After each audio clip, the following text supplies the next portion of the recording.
So everyone, it finally happened. Live music is back in New York City.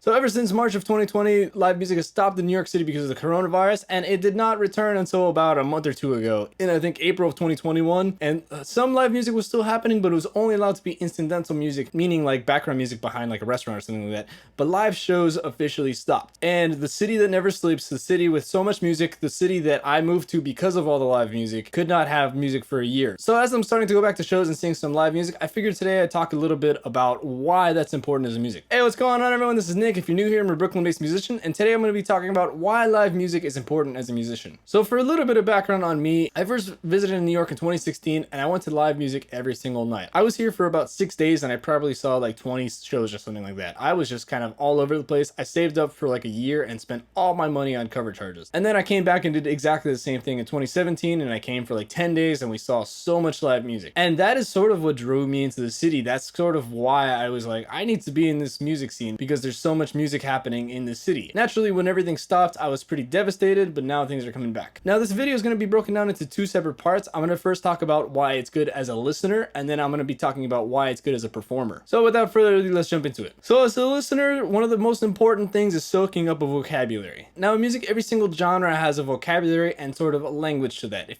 like, for example, if you're studying jazz, a lot of bebop vocabulary is like really important, really necessary. The same thing with like rock and pop tunes. And part of it is digested through practicing and transcribing and stuff like that, but another part of it is just sheer listening. And there's something about listening to live music in person that really delivers that experience. You can definitely listen to really nice recordings and really awesome sounding records, but there's something about the raw energy of a live band that is completely different.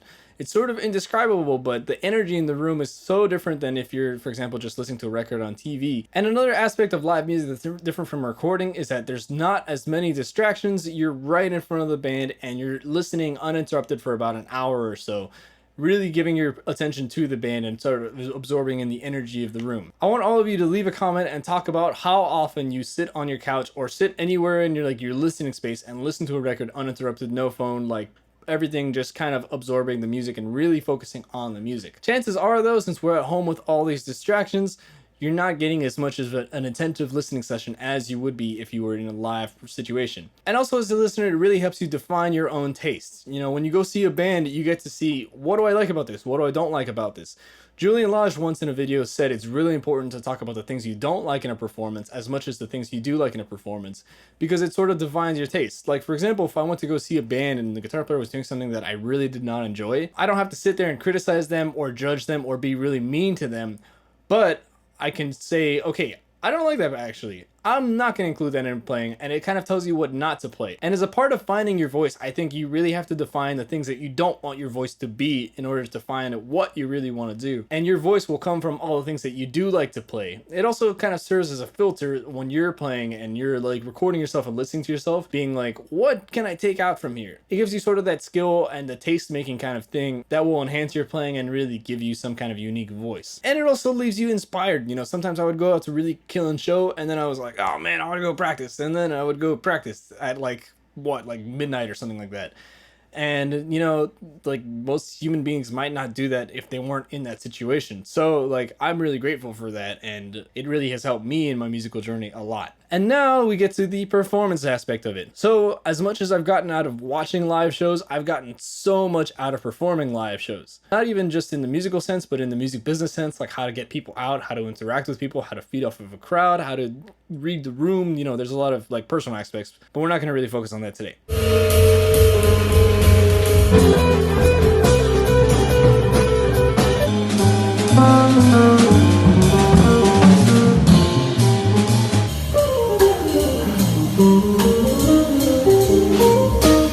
One of the aspects that I find really helped me when playing live is really pinpointing my weaknesses, because your weaknesses might kind of cry out to you when you're in the practice room. You might be like, oh, this thing didn't sound so good, or oh, that was kind of sloppy. But when you're in a live setting, those voices just get amplified, and it's kind of like a megaphone, like, no, don't play that. And while that is kind of terrifying and really kind of sucks, and you know, like, that's not that nice of a feeling, it's also actually a really good feeling, because then when you go home and practice it, you kind of know exactly what to work on. And this isn't me saying go out and play live music and be really hard and critical on yourself. Like, have as much fun as possible. It's a really fun experience, but also kind of take note of like where you felt you were lacking and where you felt you were like not as strong, and then work on that in the practice room. And then you really start to like refine your sound and your voice. Again, back to the voice and sounding. Another thing that it does is it forces you into the moment. When we're practicing in a practice room or at home, there's all these distractions, there's all these things that can distract us and pull us out of the moment. But really, like in a live situation, you're there on a stage with hopefully people watching you, and you're with a group, or even if you're by yourself, you're still like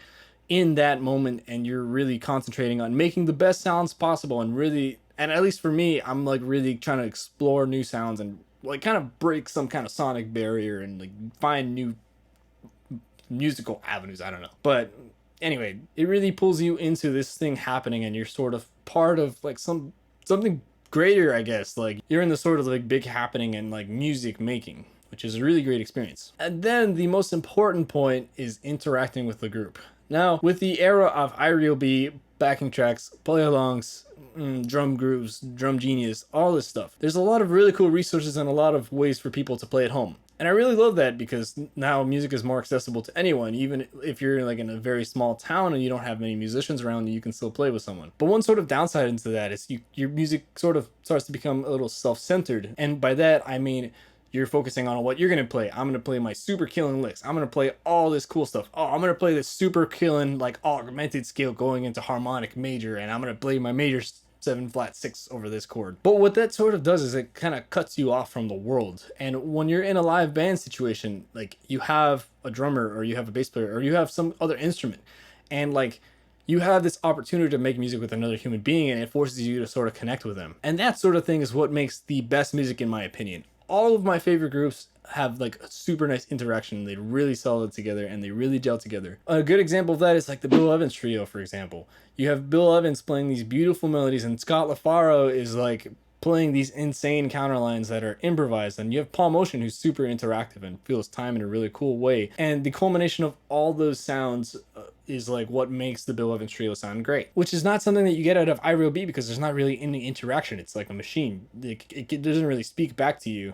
At least there's no app that I've found. And it's the chance to really create something really nice. So if you're watching this video and you're not playing in any groups, my first recommendation would be to go find some friends and start a band together, play some music together, do something together. Music is a cooperative art form, in my opinion. Unless you're doing a solo guitar thing, but even still, it's like some kind of cooperation between the audience and the guitar player. Like reading the room of the audience. Do they like this? Do they like my cool solo guitar thing? And do they really need to hear that minor ninth arpeggio with enclosures? And through collaboration is what makes the greatest music possible. My favorite music is mostly groups, and even if it's like a solo album that I really like, the musician has played with a ton of groups in the past already. So try to find some people to play with, or use the internet to, I don't know, collaborate with someone. And if you have a chance to do this, go out to see some shows, go out to see some live music. I understand that not every place has the vibrant music scene of New York City, but if you have any chance to see any groups, even if it's like some dude playing at a restaurant, you know, go see that dude. Or if you see a girl playing violin on the street, you know, like